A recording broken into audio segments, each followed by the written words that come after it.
Hey, Jamie. the coolest man in Cleveland, Ohio. I tell you, this is how you start a weekend with Jason Hanley, Vice President of Education, Visitor Engagement of the Rock Hall, just hanging out. That's it. Getting ready to rock and roll. Exactly. Well, I see what you did there, and absolutely. Thank you very much. I'm sure that's been on your head for like a few months, right? Been saving it up. Right. Unbelievable, Jason. So I mean, look, and by the way, I have to blame you, Jason, because two of my favorite things in the world, which is Nashville, that is now my home, and now Cleveland, the Rock and Roll Hall of Fame, and you guys are bringing it together. Like my mom, my sister, my nephews, they're like, you never come home anymore. I'm gonna blame it on you guys. That's right, because there's always so many great things to do, whether you're here in Cleveland, which I know you visited the museum many times. It's an awesome place.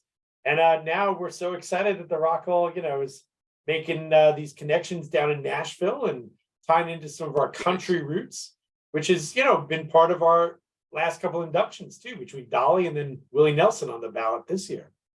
So great, Jason. Yeah, we love Ohio. Giant Eagle, Bob Evans, Handel's Ice Cream. You got all the Ohio places. I love all the Ohio things, including Skyline Jason. Chili. But yes, Skyline Chili, absolutely. But yeah, Jason, I mean, you brought it up. I mean, next week, so we're going to publish this tomorrow. But Great. Next week, on March 1st, an unbelievable show is taking place here at the Mother Church at the Ryman called Rock the Ryman, which is, why don't you tell us a little bit like the big picture, what it is, Jason, and then we'll get a little bit into the weeds. Yeah, Rock the Ryman is a really cool event because over the last year, we really made some new connections with the historic Ryman Auditorium, right? I mean, it's the mother church of country music, one of the most historic venues.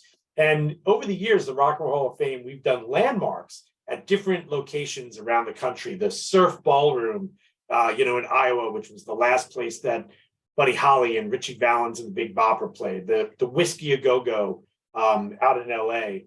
And we put a landmark this past year at the Ryman Auditorium, recognizing it as one of these key places. And now we even have a small exhibit there. So if you go to tour the Ryman, you can actually see a Rock and Roll Hall of Fame exhibit. But for us, the real cool piece of this collaboration was thinking about, yes, country music is a root of rock and roll.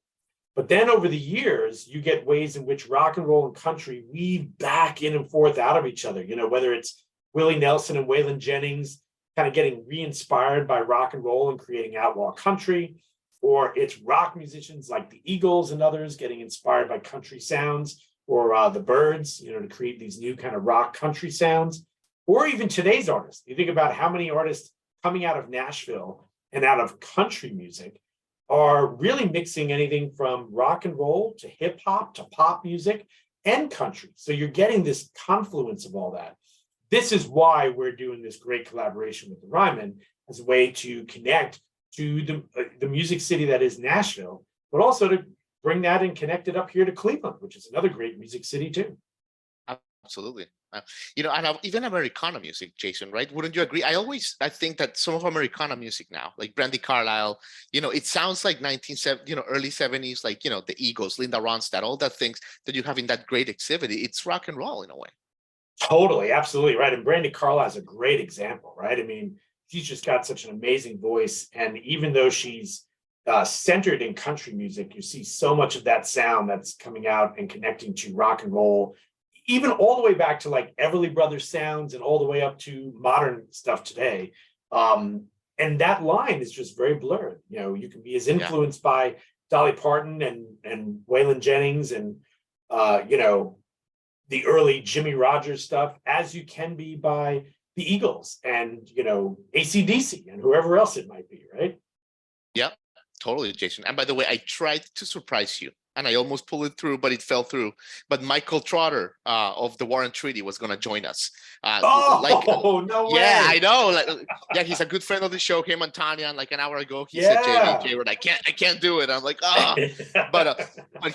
but he is another great example, and he's going to be part of this incredible lineup that you've put together, which also includes some great, artists of all ranges, like Caitlin Smith, Little Big Town, Cadillac 3.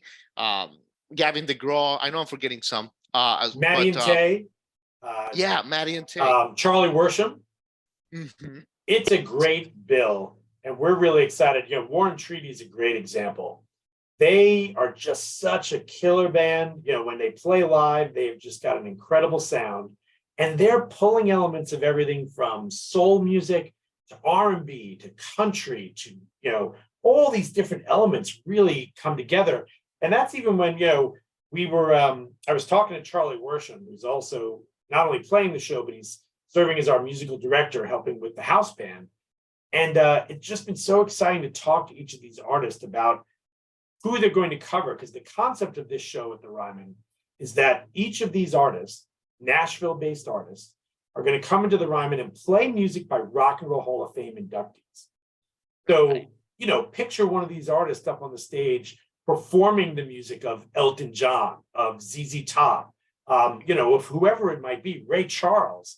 And you're going to get this really great way of thinking about the fabric of music. And they're going to do arrangements that, touch on the original songs, but they're also going to add their own flavor to it. And I really can't wait to see some of these come out. We had rehearsals down in Nashville, I'll let your audience know here. And they were really great. So far, so good. I'm excited to hear where we end up on the evening of March 1st. It's going to be great, Jason. Did you put the show together, right? You produced the show. Yeah, right. Got to serve as the kind of executive producer for the show. How was that? How was that experience, Jason? It was a lot of fun.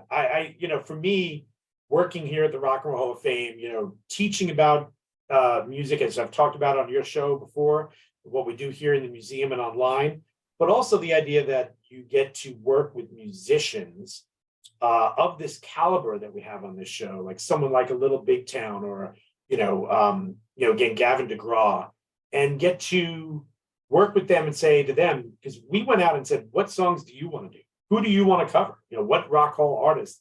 So it was cool seeing all the songs they were picking coming back. And I was wondering, was I going to have to tell somebody no, because two people were going to pick the same song?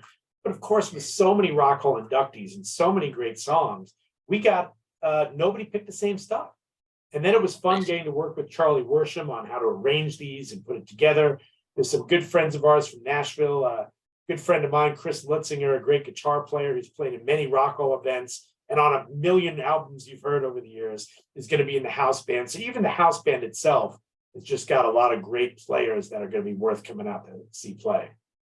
So cool, Jason. How was the just the reception when you first started, sending out emails to management, to publicists, to teams saying, hey, this is the Rock and Roll Hall of Fame in your city. And what was the reaction? Because it's kind of like a new, it's a new chapter in Nashville. It's exciting to have a rock hall in Nashville. How was the reception, of you reaching out to everybody? It was fantastic. And I'll tell you, it was a little bit like I was going out offering people Reese's peanut butter cups. I was like, hey, we got chocolate and peanut butter mixed together, right? We've got country and rock and roll and two historic institutions, right? I mean, the Rock and Roll Hall of Fame and the Ryman Auditorium. And, so it was a great example for me. And, you and I even talked in the past about with Dolly getting inducted last year.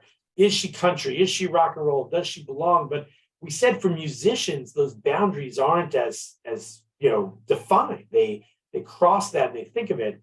So when these artists got contacted and we started talking to them, they're like, hell yeah, I'm excited to do some rock and roll. I'm going to pick some really fun stuff and we're going to do it our way, but we're going to honor those, original artists, those inductees.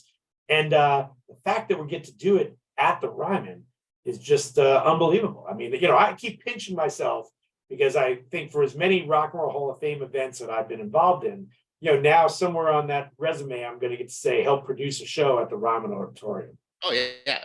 Actually, in 5 years, I think you're going to say, help produce the now iconic Rock the Ryman concert series. That's what's going to happen, Jason.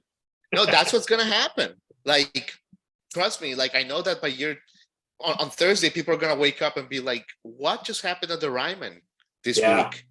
It's going to be amazing. Congratulations, Jason. Yeah, thank you. And we've got a great team of people who've been working on this, folks down in Nashville, people at the Ryman and other folks we're working with, folks here at the Rock Hall. And it's just great. It's been an event that everybody's been excited about because we all want to see it. this is one of those Absolutely. times where you're putting together a show, and I'm personally excited to see, what ends up on the stage then. Well, let me leave you with this, Jason, and get your weekend started. What's your favorite Ryman memory? If you've seen a show here or just reading about it in your PhD studies, or Yeah. yeah, what comes to I your will head? give a shout out to a good friend of mine from Nashville, Jed Hilly, and the great Americana Music Fest that's down there. Yeah, yeah. And I went, I'm forgetting how long ago, it may have been about 10 years ago, went to one of the Americana Music Fest kickoff shows at the Ryman.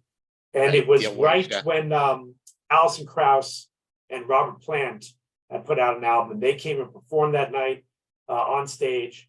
The great Buddy Miller was the house band over there that night.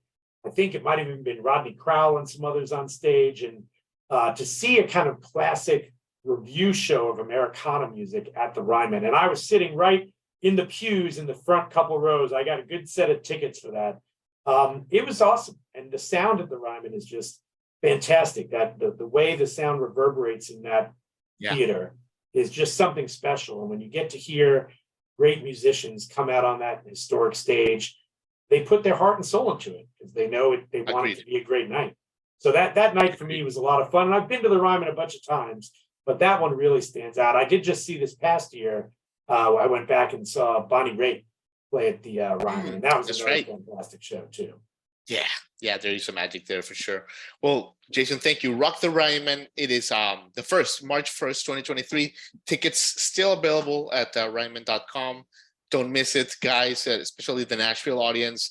This is one of those things that I know people are gonna like get back to me later in the week and be like, how did we miss this? So don't be that person. Don't miss it. Thank you, Jason, for putting it together. I know the hard work behind the scenes, the emails, the calls, all that stuff. And so I appreciate that. Yeah, thank you, Jamie. Can't wait to see you down there, man. Absolutely. Take care, Jason.